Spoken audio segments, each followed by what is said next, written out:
In 1992, Euro Disney opened its gates in Paris, with Disney expecting it to be a huge success. Due to the expected success and the recent popularity of Disney's MGM Studios and Walt Disney World, Disney was already planning the second gate for Euro Disney Resort.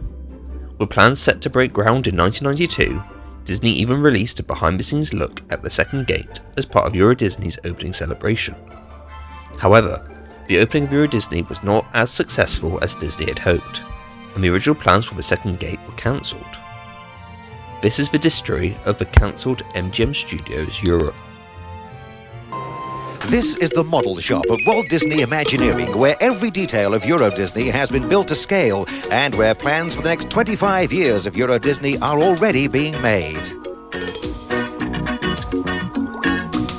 For as Walt himself once said, Disneyland will never be finished as long as there are people with imagination, with new dreams and new projects somewhere in the world.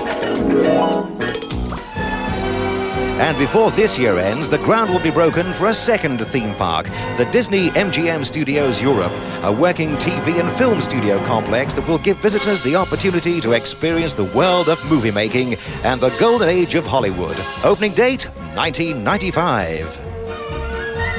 Similar to MGM Studios at Walt Disney World, Disney planned for MGM Studios Europe to be a working studio, allowing guests to see how the movies are made, whilst films could be made in custom-made sound stages.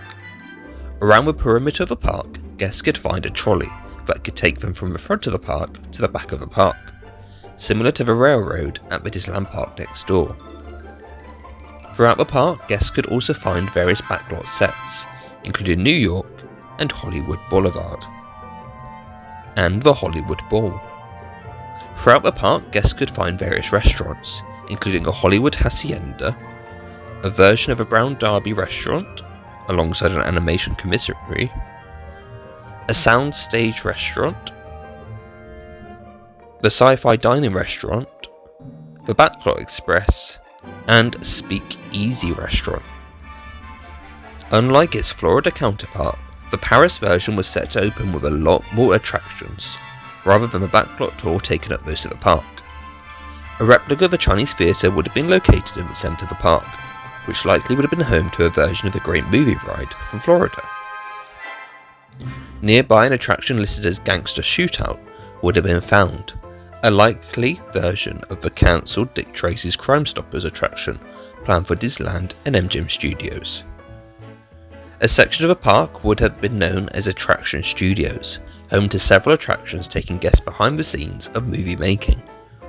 One of these would have been the Magic of Disney Animation, exploring a working animation studio, whilst nearby filmmaker Story would have shown how movies are made. The next building over would have featured two attractions from Orlando, Monster Sound, where guests could help create the soundtrack to a silent movie, and Superstar Television, where guests could recreate famous television scenes. The final attraction of this area would have been a special effects stage, exploring how special effects are created for the movies. Moving through the park, we reached the Honey, I Shrunk the Kids movie playset, a replica of the larger-than-life playground from MGM Studios in Walt Disney World. Across the street was the entrance to the backlot tram tour, containing Catastrophe Canyon from Florida and European backlot streets. The final attraction to be located in the park on opening day was the Indiana Jones Epic Stunt Spectacular, with guests entering through the Panclot Palace and passed by a replica of a Pan Am seaplane. Of course, MGM Studios Europe was never built, but several elements did make it into its replacement, Walt Disney Studios Park. The entrance was built as intended, with a replica of the Eiffel Tower and a Hollywood Boulevard set that guests could walk through to get to the main section of the park, known as Studio One. Instead of a Great Movie Ride meeting guests on the other side of Studio One, guests would instead find the Studio Backlot Tour, complete with Catastrophe Canyon and a journey through a replica of a London set from the 2002 film Reign of Fire. The magic of animation also survived Walt Disney Studios Park, showcasing the process of making an animated movie instead of being an active animation studio. The backlot section of the park did feature two special effects shows, Armageddon, based on the movie of the same name, and Motors Action Stunt Show Spectacular. Still, the Walt Disney Studios Park was a minuscule version of what was planned, and when Walt Disney Studios Park opened in 2002, it was critically panned.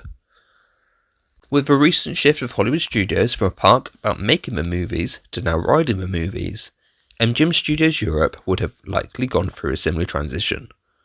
Still, it might have been better to experience MGM Studios Europe as it was originally planned, rather than what was originally planned as part of Walt Disney Studios Park. So what do you think? Let me know in the comments down below. Thank you very much for watching. Please like and subscribe and leave a comment down below on what you want to see next on the Distory channel.